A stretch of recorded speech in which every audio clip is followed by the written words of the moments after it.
Well, what's good? It's your boy CJ Goodfellow. We back with the boxing clinic. No morning videos today, but we on that afternoon grind, you dig. Talking about Miguel Cotto, potentially facing Triple G, Gennady Golovkin, before the year's out. And I'm going to talk about the whole situation real quick. And, Freddie Roach feels very confident Miguel Cotto can beat Gennady Golovkin, which, takes me back to plan A, or the root of the issue, which is why he kept paying Golovkin step-aside money not to fight him when if he felt like he could beat him 2 years ago, why does he feel so confident now? Because maybe Danny Jacobs and Kell Brook laid a blueprint. I don't know, but it is what it is. Freddie Roach feels very confident in Cotto beating Golovkin. At least that's what he's telling the media, and I don't know. He probably telling Miguel Cotto the same thing. But Miguel Cotto is retiring. His last day in boxing is December 31st. After that, he said he's retiring. If he's a man of his word, then it's going to be hard for me to see the winner of Canelo Golovkin facing Miguel Cotto with a quick turnaround. They fight September 16th, so he goes, October, November, December. It's about 3.5 months. So they get a couple weeks of layoff, and then they have to go right back in training, 8 or 6 weeks, depending on what they want to do.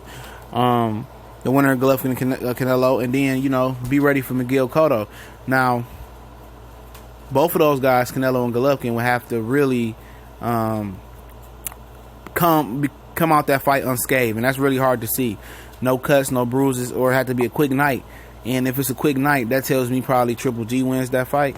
And I think Triple G, will want Billy Joe Saunders, but I think a Miguel Cotto fight will bring more money than a Billy Joe Saunders, and more money for him, and that new star status for him will probably be important to be a legend in Miguel Cotto, and then he can get Billy Joe Saunders around the corner. He can have Danny Jacobs and Billy Joe Saunders on his undercard, and his pay-per-view will start doing well, after the Canelo thing. But Canelo does have a rematch clause, and I said if he gets Canelo out there early and beats the shit out of Canelo's not exercising that rematch clause no time soon. He won't exercise it. And Golovkin will be allowed to potentially fight Cotto and then potentially fight Billy Joe Saunders. For Canelo, if he, comes out Triple G fight unscathed, no cuts, he can do a quick turnaround. And he knows very confident he already beat Miguel Cotto. Easy money in the bank. It's a rematch that probably could sell itself. Some people think Cotto won. Some people thought the cards were shit with that fight. So for Canelo, that'd be very smart, for him to knowing he can beat Cotto, knowing Cotto is probably his best. Turn around, get a quick 10, 15 million from Cotto. He'll be the A side this time, so he's going to get more money this time. And for Cotto, it'd be a good way to go out to kind of elevate his star status and elevate his legacy in the sport of boxing versus any one of these guys. But if it's a close competitive fight, Canelo loses, he obligates his rematch clause.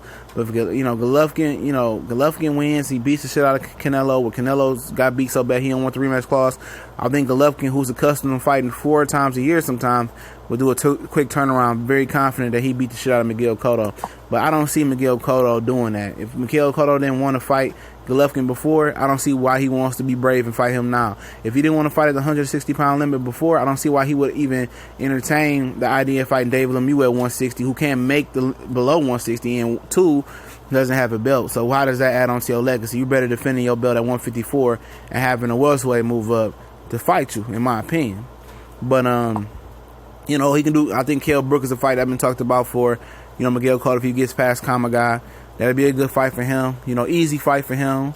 Kell Brook is going through some mental things right now. But other than that, I don't see too many fights for him that's going to be a clash, a star status fight. Other than that one, or a Billy Joe Saunders fight if he beat William Monroe, Billy Joe Saunders fight, that's a nice way to go out, win another middleweight title. I think he can beat Billy Joe Saunders. I think he can beat, Willie Monroe. So that's another way that he can get a ticket and get this ticket out of the sport of boxing. But at 154, I don't think he wants to mess with any of those guys down there. Even if Eric Salubin won a title, Jermell Charlo still has his title, Erislan De Lara, Demetrius Andrade. He don't want no smoke with those guys. He'd rather, fight Billy Joe Saunders, Canelo, or Golovkin. But that's just my piece on that. But we go.